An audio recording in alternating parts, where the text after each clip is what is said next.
Hi everyone, welcome to my channel. আজি এই ভিডিওটোত আমি ফিজিক্যাল ওয়ার্ল্ড চ্যাপ্টার 2 ডিসকাস কৰিম মানে তাৰ সেকেন্ড পার্টটো মানে ফিজিক্যাল ওয়ার্ল্ড চ্যাপ্টার 2 তো একা সিঙ্গল পার্টে হয় কিন্তু মই মানে ইয়াত দুটা ভিডিও বনাইছিলো ফার্স্ট ভিডিওটো অলরেডি আপলোড হৈ গৈছিলে তাত আমি ডিসকাস কৰিছিলো what is science what is physics what are the various branches of physics ঠিক আছে what is the relation between science technology and society ঠিক আছে so those things we have already discussed আজি ভিডিওটোত আমি বাকি পার্ট যোনখিনি আছে সেই কথাখিনি আমি এই ভিডিওটো ডিসকাস কৰিম ঠিক আছে টপিকটো স্টাৰ্ট কৰোঁতে এটা কথা এটা কৈ দিওঁ কি যোনটো পেজ নম্বৰ 6 আছে ন তাত যে ফান্ডামেন্টাল ফোৰ্সেস ইন নেচাৰ দিয়া আছে তাৰ তলত কথা এটা লিখা আছে কি section 1.4 and 1.5 contain several ideas that you may not grasp fully in your first reading ঠিক আছে however we advise you to read them carefully to develop a feel for some basic aspects of physics. These are some of the areas which continue to occupy the physicist today. But even now, research work is going on for all these forces. ঠিক আছে so মানে এইকেইটা নামখিনি শুনি পেলাই বা বস্তুখিনি শুনি পেলাই ইমান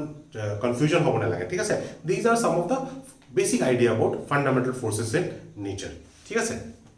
সো বেসিক্যালি ইয়াত স্টার্টিং পয়েন্টটো আছে ফান্ডামেন্টাল ফোর্সেস ইন নেচার ঠিক আছে তো তাত কথাটো হ'ল কি ফোর্স কি হয় ঠিক আছে ফোর্স মানে এতিয়া বেসিক আইডিয়া যোনটো ফোৰ্সৰ আছে হেতু যোনটো আমাৰো আছে বা আগৰ দিনৰ মানুহ আছিলে কি মানে বস্তু এটা ৰখি আছে ফোৰ্স এটা এপ্লাই কৰিলো এনেকে মুভ কৰি গল ঠিক আছে বা বস্তু এটা অলৰেডি মোশনত আছে আৰু ফোৰ্স এপ্লাই কৰিছো ই ৰখি গৈছে ঠিক আছে সো এটো বেসিক আইডিয়া অ্যাবাউট ফোৰ্স আৰু প্ৰথম যোনটো ফোৰ্সৰ বিষয়ে মানে প্ৰপাৰ থিওৰি কোনবাই লিখিছিলে হেতু এৰিস্টটলে লিখিছিলে কিন্তু পিছত এটো নিউটনে প্ৰুভ কৰিছিলে কি এৰিস্টটলৰ থিওৰিটো ভুল আছিল ঠিক আছে তো এৰিস্টটলৰ নিচিনা মানুহৰ এটা ভুল হ'ব পাৰে মানে তো এটো বস্তু অলরেডি আমি ফিজিক্যাল ওয়ার্ল্ড চ্যাপ্টার স্টার্টিংত মই কৈছিলো কি ইয়াত মানে সায়েন্স ইজ ডাইনামিক মানে সায়েন্সত যোনবিলাক বস্তু থিওরি আমি পঢ়ো নহয় সেইবিলাক কোনো ফিক্স থিওরি নহয় মানে আজি থিওরিটো আছে কাইলে থিওরিটো আপডেট হ'ব পাৰে ঠিক আছে সো এৰিস্টটলৰ থিওৰিটো তেনেকৈ এৰিস্টটল থিওৰি অফ মানে ফোৰ্স যোনটো সেই থিওৰিটো মডিফাই কৰিছিলে নিউটনে এটো নিউটনৰ ফার্স্ট ল সেকেন্ড ল থার্ড ল এটো দিছিলে নিউটনে তিনটা ল দিছিলে so those things we will study in details in laws of motion chapter. So that is the basic idea of force. When force is something which changes the state of a body. Acha, basically how do we classify force? So this is classification of force. So eta classification ase hetu ase macroscopic world aru microscopic world ei duta world ta ami force to classify koribo paru thik ase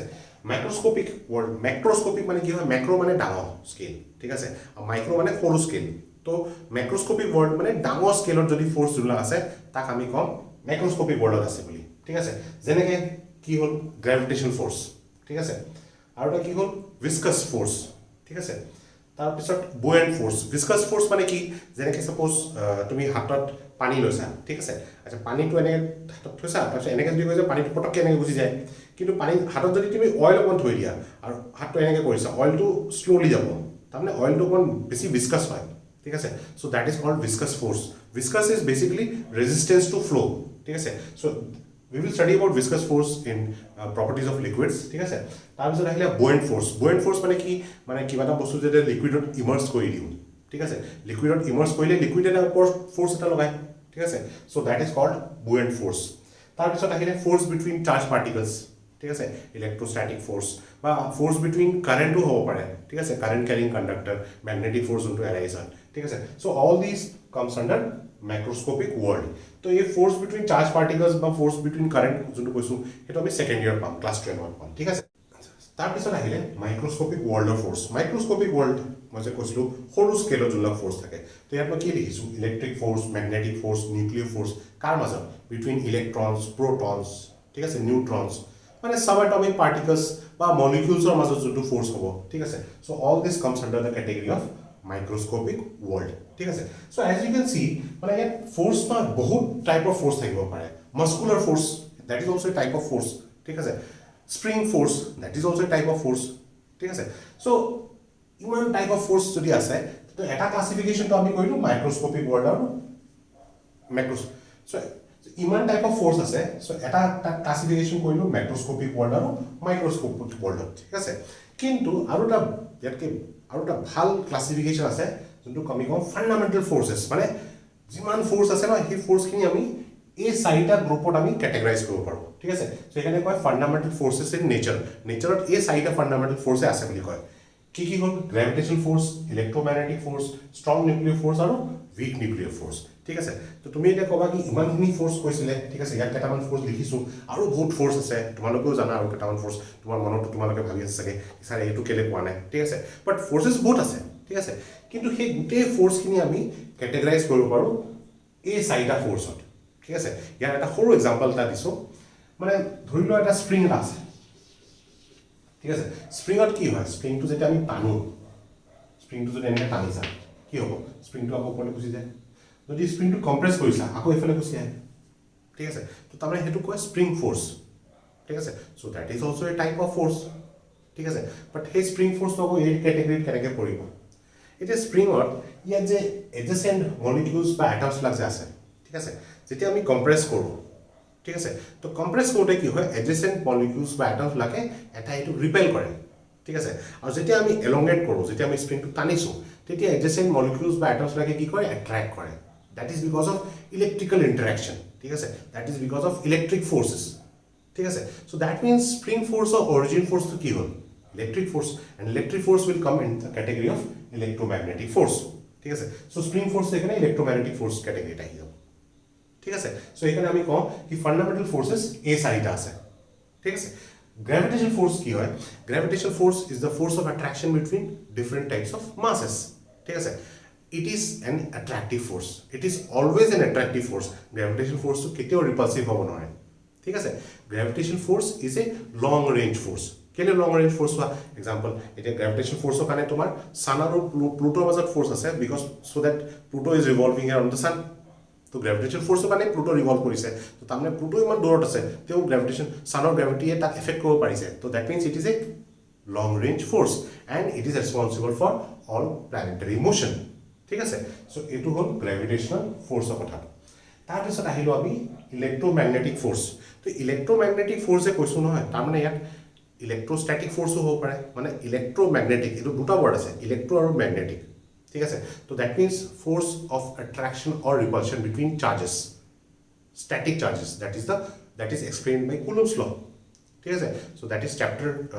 1 in class 12 physics ঠিক আছে তাতে পাম then there is also force of attraction or repulsion between current carrying conductor magnetic field এটা produce কৰে ঠিক আছে so দুটা যদি current carrying conductor আছে হেতৰ এটা দুটা magnetic field হ'ব ঠিক আছে কিন্তু আমি জানো ম্যাগনেটিক ফিল্ডৰ মাজত এট্ৰাকশ্যন বা ৰিপালশ্যন হ'ব পাৰে ডিপেন্ডিং অপন মানে হেতৰ পোলাৰিটি কেনেকুৱা হয় তো সেইকাৰণে কাৰেণ্ট ক্যাৰিং কণ্ডাক্টৰ যে আছে হেতৰ মাজত এট্ৰাক্টিভ ফোৰ্স বা ৰিপালছিভ ফোৰ্স হ'ব পাৰে so that comes under magnetic force ঠিক আছে so all those things comes under the category of electromagnetic force ঠিক আছে আচ্ছা এই ইলেক্ট্ৰমেগনেটিক ফোৰ্স যোনটো আছে না এইটো এটা লং ৰেঞ্জ ফোৰ্স হয় আৰু এই ফোৰ্সটো এড কৰিবলৈ কাৰণে medium is not a requirement ঠিক আছে মিডিয়াম থাকিলেও এড কৰিব মিডিয়াম নাথাকিলেও এড কৰিব and it is a long range force ঠিক আছে আচ্ছা তাৰপিছত এই যদি ইলেক্ট্ৰমেগনেটিক ফোৰ্স আৰু গ্ৰেভিটেশ্যন ফোৰ্সটো কম্পেয়াৰ কৰি চোৱা তো electromagnetic force is much stronger than gravitation force এটা এক্সাম্পল দিছোঁ মানে যদি তুমি দুটা প্ৰোটনৰ মাজত ইলেক্ট্ৰষ্টেটিক ফোৰ্স আৰু গ্ৰেভিটেশ্যন ফোৰ্সৰ ৰেচিঅ'টো ক্যালকুলেট কৰা ঠিক আছে সো ইলেক্ট্ৰষ্টেটিক ফোৰ্স আৰু গ্ৰেভিটেশ্যন ফোৰ্সৰ যদি ৰেচিঅ'টো চাওঁ হয় তো it is around 10^36 times that means electrostatic force is 10^36 times stronger than gravitational force ঠিক আছে this is just an example ঠিক আছে to say that electromagnetic force or electrostatic force is much stronger than gravitational force both are long range forces but electromagnetic force is much stronger আচ্ছা কিন্তু এহেতৰ মাজত এটা ডিফাৰেন্সও আছে ডিফাৰেন্সটো এইটো আছে কি যোনটো টেৰেষ্ট্ৰিয়েল লেভেলত আমি যদি চাওঁ মানে আৰ্থৰ লেভেলত যদি চাওঁ ঠিক আছে মানে তুমি দুটা অবজেক্টৰ মাজত তুমি ফোৰ্স ক্যালকুলেট কৰিবলৈ বিচাৰিছা তো তাত গ্ৰেভিটেশ্যন ফোৰ্সটো বেছি ষ্ট্ৰং হ'ব তাৰমানে ডমিনেট হ'ব ঠিক আছে কিন্তু এটমিক লেভেলত যদি চাওঁ তেতিয়াহ'লে তাত আকৌ ইলেক্ট্ৰমেগনেটিক ফোৰ্স বেছি ডমিনেট হ'ব ঠিক আছে তো সৰু স্কেলত যেতিয়া চাওঁ মাইক্ৰস্কোপিক লেভেলত যদি চাওঁ তেতিয়া electromagnetic force is more dominate আৰু মাইক্ৰস্কোপিক ৱৰ্ল্ডত যদি চাওঁ তাত gravitation force is more dominate ঠিক আছে আচ্ছা next coming to the topic of strong nuclear force আচ্ছা এতিয়া আমি ক'লোঁ কি electromagnetic force is stronger than gravitation force Now, this strong nuclear force is much stronger than electromagnetic force. In fact, it is 100 times stronger than electromagnetic force. This strong nuclear force is responsible for force of attraction between protons inside the nucleus. ঠিক আছে মানে তুমি ভাবিছোৱা নিউক্লিয়াছৰ ভিতৰত protons কিনি আছে নিউট্ৰনছ আছে নিউট্ৰনছটো বাৰু neutral হ'ল কিন্তু প্ৰটনছখিনি একেলগে কেনেকৈ থাকিব নিউক্লিয়াছৰ ভিতৰত কাৰণ সিহঁতটো পজিটিভ চাৰ্জ আছে সিহঁতৰ মাজতো ইলেক্ট্ৰষ্টেটিক ৰিপালচিভ ফ'ৰ্চ হ'ব পাৰে ঠিক আছে কিন্তু নিউক্লিয়াৰ ফ'ৰ্চ যোনটো আছে ষ্ট্ৰং নিউক্লিয়াৰ ফ'ৰ্চ সিহঁতে কি কৰে সেই প্ৰটনক এট্ৰেক্ট কৰি থয় ঠিক আছে তো তাৰ মানে নিউক্লিয়াৰ ফ'ৰ্চ যোনটো আছে সেইটো চাৰ্জ ডিপেণ্ডেণ্ট নহয় চাৰ্জৰ ওপৰত ডিপেণ্ড নকৰে নহ'লে চাৰ্জৰ ওপৰত ডিপেণ্ড কৰা হয় তেন্তে প্ৰটনৰ মাজতো ছেম চাৰ্জ হয় ঠিক আছে সিহঁতৰ মাজতো ৰিপালচিভ ফ'ৰ্চ হ'লহেঁতেন ঠিক আছে so' this strong nuclear force is much stronger than electromagnetic force and it is charge independent ঠিক আছে চাৰ্জৰ ওপৰত ডিপেণ্ড নকৰে ঠিক আছে খালি সিহঁতৰ মাজত এটা ডিফাৰেঞ্চ হ'ল কি এই দুটা ফ'ৰ্চ আছিলে লং ৰেঞ্জ ফ'ৰ্চ ঠিক আছে electromagnetic force is a long range force gravitation force is a long range force but nuclear force যোনটো আছে strong nuclear force it is a short range force তাৰমানে এই ফ'ৰ্চটো নিউক্লিয়াছৰ ভিতৰতে এক কৰে ঠিক আছে নিউক্লিয়াছৰ বাহিৰে এক কৰাহেঁতেনতো ইলেক্ট্ৰনছকো নিউক্লিয়াছে খাই ল'লেহেঁতেন চ' তেনেকুৱাটো একচুৱেলি নহয় ঠিক আছে তো এইটো এটা শ্বৰ্ট ৰেঞ্জ ফ'ৰ্চ হয় মানে ইয়াৰ যোনটো ৰেঞ্জটো হয় ইট ইজ এৰাউণ্ড 10⁻⁻15 মিটাৰ মানে 1 ফাৰ্মি ঠিক আছে সেইটো নিউক্লিয়াছৰ চাইজ হয় চ' সেইটো ৰেঞ্জতে নিউক্লিয়াৰ ফ'ৰ্চ এক্ট কৰে ঠিক আছে ষ্ট্ৰং নিউক্লিয়াৰ ফ'ৰ্চ আৰু এটা ফ'ৰ্চ লাষ্ট ফ'ৰ্চ কেটেগৰী হ'ল উইক নিউক্লিয়াৰ ফ'ৰ্চ তো এই যে উইক নিউক্লিয়াৰ ফ'ৰ্চ যে আছে অবভিয়াছলি নামটো পাই গম পাইছোঁ এইটো ষ্ট্ৰং নিউক্লিয়াৰ ফ'ৰ্চতকৈ অকণমান উইক হয় ঠিক আছে আৰু বিটা ডিকে ৰিয়েকশ্যন যোনটো আছে this is a type of radioactive reaction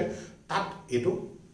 week nuclear force act কৰে ঠিক আছে it is weaker than strong nuclear force and it arises in beta decay reaction some type of beta decay reaction so this is all about all the fundamental forces ঠিক আছে আচ্ছা next টপিকটো হ'ল unification of forces ঠিক আছে মানে বেলেগ বেলেগ ফ'ৰ্চক আৰু কেনেকৈ ইউনাইট কৰিব পৰা যায় ঠিক আছে চ' এইটো প্ৰথম চেষ্টাটো কৰিছিলে নিউটনে কেনেকৈ কৰিছিলে টেৰেষ্ট্ৰিয়েল ডোমেইন মানে forces which are acting at the level of earth ঠিক আছে আৰু celestial domain means forces that is acting between various celestial bodies মানে ভেৰিয়াছ ষ্টাৰ্ছ প্লেনেটছ তো সেই দুটাকে কম্বাইন কৰিবলৈ চেষ্টা কৰিছিলে নিউটনে ঠিক আছে অয়েষ্টেড আৰু ফেৰাডে এই দুজন চাইণ্টিষ্ট আছিলে এহেঁতে চেষ্টা কৰিছিলে ইলেক্ট্ৰিক ফ'ৰ্চ আৰু মেগনেটিক ফ'ৰ্চক কম্বাইন কৰিবলৈ কাৰণে ঠিক আছে ইলেক্ট্ৰিক ফ'ৰ্চ আৰু মেগনেটিক ফ'ৰ্চৰ অৰিজিনটোক এহেঁতে একেলগে কম্বাইন কৰিবলৈ চেষ্টা কৰিছিলে তাৰপিছত মেক্সৱেল আহিলে মেক্সৱেলে কি কৰিলে মেক্সৱেলে ইউনিফাইড কৰিলে ইলেক্ট্ৰমেগনেটিজম আৰু অপটিক্স ঠিক আছে তেওঁ ক'লে কি light wave is a electromagnetic wave and light wave যোনটো নৰ্মেল লাইট হয় it is a combination of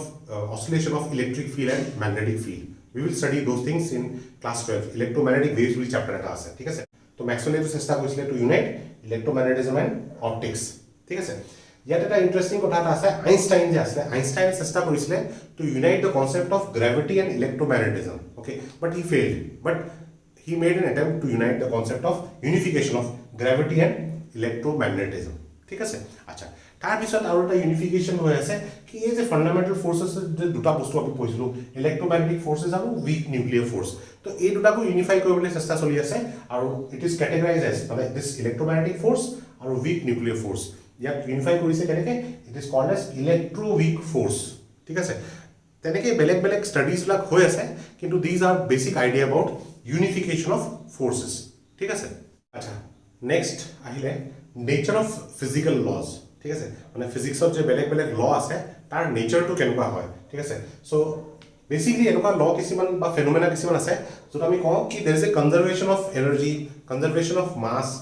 conservation of momentum angular momentum linear momentum ঠিক আছে তো এই কনজাৰ্ভেশ্যন মানে কি হয় কি যদি কিবা এটা প্ৰচেছ হৈছে আৰু সেই প্ৰচেছটোত এটা ফিজিকেল কোৱান্টিটি কনজাৰ্ভ হৈছে ঠিক আছে তো আমি ক'ম কি that particular quantity is said to be conserve quantity মানে কোনোবা এটা প্ৰচেছত ছাপ'জ এনাৰ্জি কনজাৰ্ভ হৈছে তাৰমানে সেই প্ৰচেছটো হোৱা আগত আৰু সেই প্ৰচেছটো হোৱাৰ পাছত energy of the system is constant তো will say that energy is conserve similarly যদি মাছ কনষ্টেণ্ট আছে মাছ কনজাৰ্ভ যদি মমেণ্টাম কনজাৰ্ভ আছে তো মমেণ্টাম ইজ কনজাৰ্ভ ঠিক আছে so' this is conservation of energy mass or momentum ঠিক আছে চ' এইটোৰ ওপৰত বহুত কিছুমান ফাণ্ডামেণ্টেল ল কিছুমান আছে এতিয়া বা কিছুমান ফেনোমেনা কিছুমান আমি ডিফাইন কৰিব পাৰোঁ সেইকাৰণে লিখিছোঁ ল বা ফেনোমেনা বা ছাপ'জ কিবা এটা বস্তু ওপৰৰ পৰা ড্ৰপ কৰি দিছোঁ তো এতিয়া যে বস্তু এই চকটো যে আছে এই চকটো মই ড্ৰপ কৰি দিছোঁ এই চকটো যে ধৰি আছোঁ ইয়াৰ কি এনাৰ্জি আছে ইয়াৰ পটেঞ্চিয়েল এনাৰ্জি আছে যেতিয়া মই ইয়াক ড্ৰপ কৰিম তো পটেঞ্চিয়েল এনাৰ্জিটো ডিক্ৰিজ হ'ব কিন্তু সি তেতিয়া মোশ্যনত আহিব তাৰমানে তাৰ কাইনেটিক এনাৰ্জিটো বাঢ়ি যাব ঠিক আছে তো তাৰমানে ইয়াত যোনটো টোটেল এনাৰ্জি আছিলে সেইটো কি ফৰ্মত আছিলে পটেঞ্চিয়েল এনাৰ্জি ফৰ্মত আছিলে যেনেকৈ যেনেকৈ তললৈ গৈ আছে পটেঞ্চিয়েল এনাৰ্জি কমিছে কাইনেটিক এনাৰ্জি বাঢ়িছে কিন্তু টোটেল এনাৰ্জিটো কনষ্টেণ্ট থাকিব আৰু by the time it reaches the ground গোটেই পটেঞ্চিয়েল এনাৰ্জিটো কাইনেটিক এনাৰ্জিত কনভাৰ্ট হৈ যাব ঠিক আছে and that kinetic energy is equal to total energy. So this is how we can express this for a falling body how total energy is conserved. ঠিক আছে তাৰপিছত নেক্সট কথাটো হ'ল এই যে কনজাৰ্ভেশ্যন অফ মাছৰ কথাটো মানে আইনষ্টাইনে E equal to mc square relation to দিছিলে কিন্তু আইনষ্টাইনৰ থিওৰি অফ ৰিলেটিভিটিৰ আগত এইটো এজাম্পশন আছিলে কি মাছ ইজ এ কনষ্টেন্ট ঠিক আছে কিন্তু আইনষ্টাইন এইটো প্ৰুভ কৰিলে কি মাছ ইজ নট কনষ্টেন্ট মানে কোনোবা মাছ যদি বহুত হাই ভেলচিটি মুভ কৰে তেতিয়া মাছৰ ভ্যালুটো চেঞ্জ হয় ঠিক আছে so that is called relativistic variation of mass এইটো থিওৰি অফ ৰিলেটিভিটিত আছে ঠিক আছে so this is another great মানে অবজাৰভেশ্যন ৰিগাৰ্ডিং কনজাৰ্ভেশ্যন প্ৰিন্সিপল কি মাছটো কিছুমান প্ৰসেছত কনজাৰ্ভ নহবও পাৰে ঠিক আছে so that is from theory of relativity ঠিক আছে আচ্ছা নেক্সট কথাটো হ'ল যোনটো কনজাৰ্ভেশ্যন অফ মোমেন্টাম ঠিক আছে মোমেন্টামটো দুটা টাইপ অফ থাকে যোনটো এটা তোমালোকে আগতে শুনিছা সেইটো p বুলি p = mv এটো কয় লিনিয়াৰ মোমেন্টাম ঠিক আছে ক্লাছ 11ত আৰু এটা মোমেন্টাম পাবা angular momentum so conservation of linear momentum আৰু অ্যাঙ্গুলাৰ মোমেন্টামৰ বেচিছত নিউটনছ লটো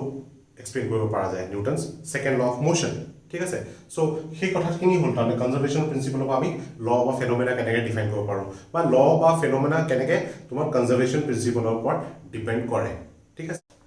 আচ্ছা this is all about the first chapter physical world ঠিক আছে এটা ফিজিক্যাল ওয়াৰ্ল্ড যোনটো চ্যাপ্টাৰটো আছে এই চ্যাপ্টাৰটো পাছত যোনটো চ্যাপ্টাৰ 2 আছে সো চ্যাপ্টাৰ 2 আছে তোমাৰ ইউনিটস এণ্ড মেজাৰমেন্ট ঠিক আছে ইউনিটস এণ্ড মেজাৰমেন্ট চ্যাপ্টাৰটো কিন্তু মই এটা ইয়াতে কথা এটা ক'বলৈ বিচাৰিছো কি মই এই ইউনিটস এণ্ড মেজাৰমেন্ট চ্যাপ্টাৰটো নেক্সট ষ্টাৰ্ট নকৰো মানে ঠিক আছে কিয় নকৰো মানে তোমাৰ ফিজিক্সত মানে ম্যাথছৰ বহুত মানে এপ্লিকেশন আছে ঠিক আছে ম্যাথছৰ মানে trigonometry algebra coordinate geometry তাৰ পালে তোমাৰ calculus differential calculus integral calculus এখিনি বহুত এপ্লিকেশন আছে ঠিক আছে starting from this chapter units and measurement of ইয়াত স্টার্ট হৈ যাব তাত এটা টপিক আছে এরার্স ঠিক আছে তো তাত তোমাৰ ক্যালকুলাসৰ কিছুমান কনসেপ্ট লাগিব পাৰে ঠিক আছে সো হেকাৰণে আমি ম্যাথমেটিক্যাল টুলস বুলি এটা ভিডিও কিছুমান বনাম মই সিরিজ এটা মানে দুটা বা তিনটা ভিডিও থাকিব তো তাত আমি কি কৰিম বেসিক্যালি ফিজিক্সত যোনখিনি ম্যাথছৰ বস্তুখিনি দৰকাৰ আছে তো সেই গোটেই বস্তুখিনি আমি তাতে ডিসকাস কৰিম ঠিক আছে তাৰ পিছত আমি একচুয়াল ফিজিক্সত সোমাম ঠিক আছে so this is all about মানে মই কোর্সটো কেনেকৈ লৈ যাবলৈ বিচাৰিছো so that it is comfortable to you and so that not only comfortable you should be able to understand physics ঠিক আছে with this I end this video my best উইশেছ